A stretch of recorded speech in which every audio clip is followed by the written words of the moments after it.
Now, moving on, we have a real celebrity here. Our dear friend, number one Dex on Sonic. Please welcome $24 himself.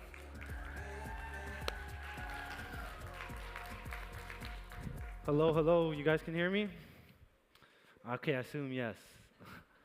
That's me right there.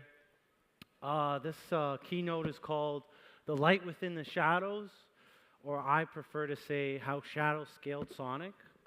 Um, is the PowerPoint just going to be on that one side there? Okay, that's fine. Shadow Exchange, first of all, I'm the founder of Shadow. Shadow is a concentrated liquidity layer and exchange built on the Sonic network. It's powered by X33. It's a more fluid and accessible incentive model we pioneered, but in other words, it's the next evolution of metadexes. Yeah, it's only in the corner, so I hope you guys can see that. So when you build any product, anything in the world, you have to identify the problem you're hoping to solve. You also have to identify the history of the solutions to this problem, because you're probably not the first, you're probably not the second, but you want to aim to be the best. So Shadow is, interesting. Yeah, sorry, the notes are a little weird here. But the history of decentralized finance has been marked by repeated attempts to solve the DEX trilemma. So in this case, there's three shareholders for exchanges, decentralized exchanges, to care about.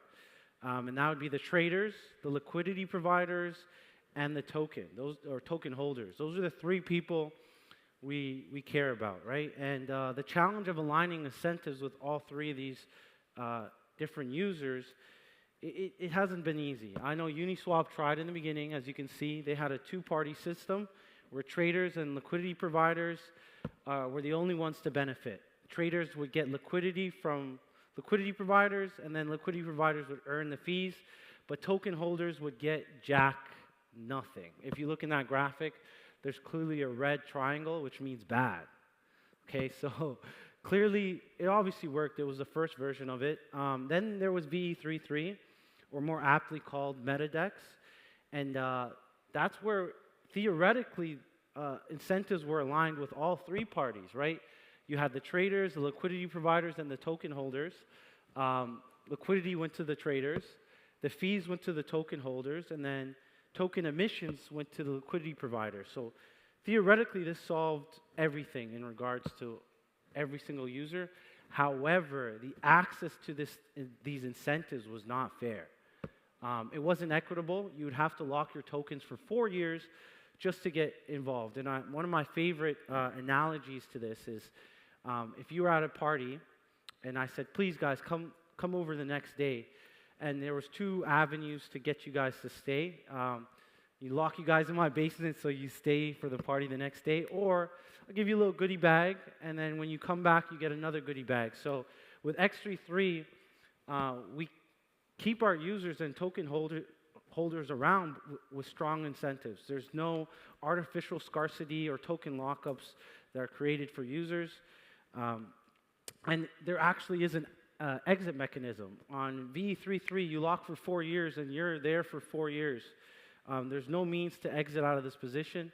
And with X33, we pioneered the exit, we call it the PvP rebase, but it's simply just an exit penalty when you exit the position. So that's the major flaw. And without a way to provide an exit to users, you start to build up dead voting power. Users that aren't around, that aren't participating. And with X33, you have to be active. You have to stake your tokens. You actually have to participate in the ecosystem to earn rewards. So if you can see the graphic there, ours is clearly all green, so that means we're the best. So I'll go to the next slide here. So the solution to this for us was 3 tokens. Obviously, the main token, which is the base token, it can be converted to X Shadow, 1-to-1 at any time, and then X Shadow is the middle token. This is kind of where the fun starts. It's non-transferable. It's obtained by staking tokens, providing liquidity, or redeeming your X33, which is the third token. So this is the liquid stake version of X Shadow. We made it so that users could actually tap into the greater DeFi markets, like lending markets. You can borrow against your position. You could have a pendle market, bet on the yield going up or down. So this one's fully liquid. It's something you can trade, but essentially we did all this to provide users options and ways to fairly participate in the incentive model, fairly participate in the exchange without locks. Who here likes locks? If you guys could just show some hands. Do you like locking your tokens? Yeah, not a single hand up. So it's definitely a thing of the past, and it's better for protocols. It's definitely more protocol-sided when you lock your tokens. But with us, as a user, I hated doing that. So we created X33 so users can enter and exit at any time, and you choose to stay because of the stronger rewards, not because you chose to lock your tokens for 4 years. So that's our solution here. So this actually kind of breaks down the entire system. You see Shadow, which you can convert to X Shadow at any time. It's a simple, if you guys remember X Sushi, escrow token model. And you earn fees, vote incentives from the protocol, if you guys are familiar with MetaDex's Aerodrome, or even EtherX. And then you also earn from user exit. So when people exit their positions, that flows directly back to holders. So we take a user-first approach to incentive access. So we made sure to remove those 4-year locks, add exit mechanisms, and we rather do this than rely on traditional token unlocks or any insider rewards. It creates a system where tokens they flow to active participants, people that are actually participating in the exchange. So it's kind of hard to see there, but it's just better if you guys wanted to understand that. Here's a video that probably does it a little bit nicer than I do.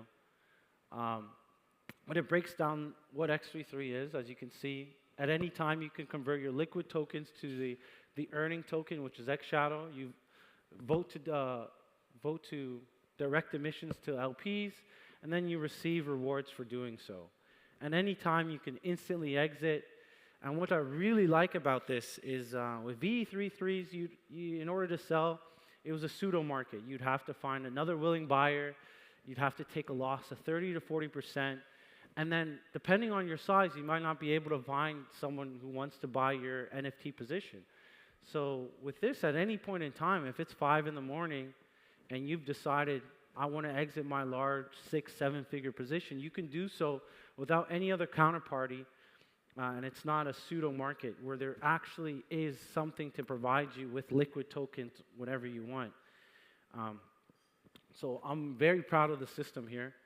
But life isn't just about creating a product and having it work right away. When you build something, you iterate, you learn from what you've done. And if you stay stagnant, that's kind of where things start to fall apart. If you're not able to adapt and make changes, it starts to add up. So with us, we learned quite a bit building Shadow. First of all, we learned it's not easy creating a product at this scale where a lot of users are participating. We learned that infrastructure matters. So in this case, I bring up MetaDexes are a huge stress test for networks, right? There's people bridging, a lot of money flowing into the network, a lot of transactions. And we learned right away, you need really good RPCs, you need really good bridges in place, you need good MEV and arbitrage, which matters, keeps the prices updated, right? You don't want adverse selection costs from providing LPs. You want to update the prices as active as possible to maintain, less slippage or IL. And these are more technical stuff, indexer, subgraph support, but with Sonic, it was so performant. There's so many blocks being produced every second. So to index that data, when you have hundreds of thousands of users on your site, it starts to bog down everything. So we learned to really make things efficient. And then security should be core infra. I'm not saying that we learned this, thank God, no issues, but it's definitely reinforced. So we spent like a million plus in audits on this protocol. We worked with Spearbit and Cantina, which obviously my favorites, as well as Consensus Diligence. We did Code for Arena contest as well, and a lot of small development, reviews and engagements with smaller security teams. But yeah, security is core infra. I just want to reiterate it for everyone who's watching. Just because you build something that already existed out there and you forked it, especially with lending markets, there's a lot of stuff like the flow of how you build things and even creating a new market. Everyone has heard the very common share exploit where a lot of these people that are forking Aave or forking these Compound, yes, you got the same code, it's one-to-one, but you didn't follow the best security practices. So yeah, reducing friction. When we started, we actually provided a liquid rewards. It's kind of like options. Instead of paying to get your rewards, you exit your rewards. And we learned people did not like that. People did not like receiving liquid rewards.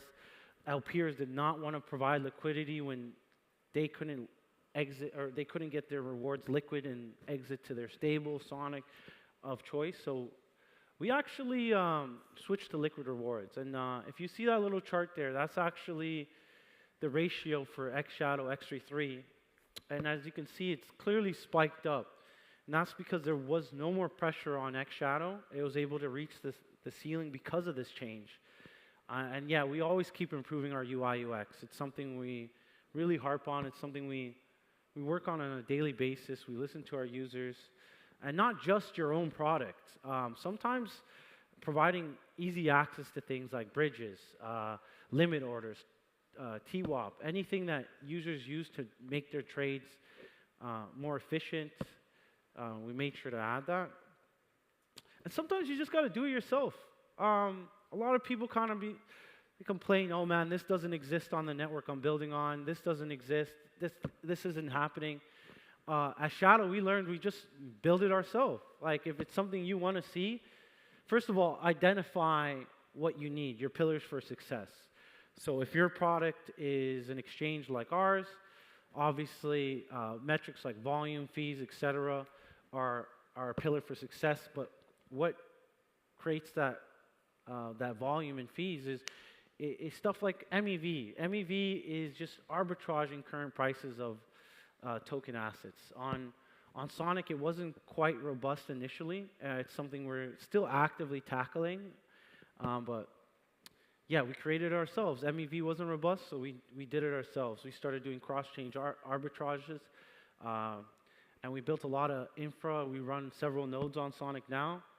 And a zero-cost bridge. So bridging was fairly easy, I'll be honest with you. But still, I hated taking any BPS losses on my stables or anything like that. We actually created cctp.to, which is a fee-free bridge for CCTP protocol. As you can see in the image, it's a public good. It's not something we're making money off of. We just wanted to make it easier for users to enter Sonic and exit Sonic, and deep liquidity. Initially, when we built Shadow, we actually provided a lot of the initial liquidity ourselves, right? You can't expect users to do something you wouldn't do for your own product, right? So that's something we really cared about as well. And then infra. A lot of the infrastructure at the time didn't exist, so we went to AWS, we went to Google Cloud, we started hosting our subgraphs ourselves, our indexers, Railgun, whatever it is, whatever you need to make your product and your user experience for the users the best possible, just do it yourself. So sometimes, I'm giving this as advice, you can get stagnant with a lot of the things that you need. Like, it can be really overwhelming for your product to do well. Just tackle it one by one and do it yourself sometimes. Obviously, if there's services that exist that can do the things you need, obviously try that first. But if you can't, build it yourself. So this is something we use. We have dynamic fees on Shadow. It just makes our liquidity the most productive on Sonic. We look at inflows from CEXs and on-chain and make sure that we're changing fees accordingly. This is one of the dashboards we use to just make sure we're doing a good job, right? If you can see there, this is for Rapsonic USDC. There's a lot of competition. You can see there's Binance, Equalizer, SilverSwap, Solidly, SwapX, WagMe. These are all competing exchanges, CEXs, that are also using these same assets. And you can just sit around and just pray your product works, or you can actually take a vested interest in the metrics of the protocol and use that to determine how to improve things. So our algorithm for Rapsonic changes all the time on a daily basis. We actually keep a diary of our changes. And yes, we do have the most liquidity. I think maybe Binance has more, just for spot. So we adjust our fees accordingly. We don't need as big, low fees as the other competitors. As you can see, I might try to point to it. All those lines at the bottom are the competitors and their fees. So the results, so I'm just talking like, wow, we did this, we did that, we built this product, but what the hell does that mean? Like, did you achieve anything? Were you able to make a substantial improvement? So up to you guys to determine, but I believe that we actually were able to scale Sonic. We're about 60% of the network's volume. Majority of the fees come from us in terms of revenue for the network. In total, we've done 12 billion volume so far, which is pretty good in the short amount of time we've been there. About 20 million in exit rebases. That's the PVP rebase I talked about. So about $20 million were redistributed back to our users from a mechanism that we pioneered. About 24 million plus in trading fees. In total fees, about 30 million. That's everything on the website, front-end fees, bridge fees, whatever it may be. And then right now, we're about top 12 in holder revenue for DEXs, but at peak, if you see the image on the bottom right, we were about top 3. Obviously, things have kind of slowed down, but I'm very much expecting these things to come back. We're actually the top application on Sonic, measured by active addresses that are paying money, right? So if you see all that red and orange, that's us. So as you can see, we're probably the main attraction on Sonic at this point in time, as is on most exchanges or most networks. The top exchange is probably the most used product. Again, we make up about 40% of the daily active addresses. As you can see here, there's SwapX, Circle, Beats, Odos, which are all great products, but we're still kind of number one in that regard. This is also a nice graphic. It is a little bit outdated. It's from August, but when it comes to revenue and market cap, we were actually number one. So our revenue and fees that we generate vastly outnumber the market cap. So as I brought up before, this is purely just from incentive alignment. A lot of protocols take these fees and revenues for themselves. We simply just take it and give it back to users. 100% of the fees generated by the protocol go back to token holders. So pretty clear. Yeah, and as you can see, more data to back up what I said. About 53% of the total volume in total was generated by us. There's periods, obviously, you can see the white, where we weren't number one. We started off probably third or fourth exchange on Sonic, and we never gave up. Sometimes you may not get the results you wanted initially, especially when there's strong competition. But now we've become the strongest competition, and that's purely just from working hard and those graphs I showed you guys earlier. We're constantly monitoring our exchange every second to make sure that we are number one. And if you have that kind of mindset where you just want to win, and win as efficiently as possible, good results will definitely come. So this is the end of my presentation. It's about a minute left. But I think we achieved what we wanted to on Sonic. And obviously, Sonic is the most performant L1 EVM exchange in the world. I just hope you guys know that.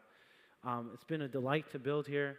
It's been a delight to, be a part of something great. And I'm expecting this to continue to perform and do well. So thank you guys for listening to me, and I hope you guys enjoy the rest of the summit.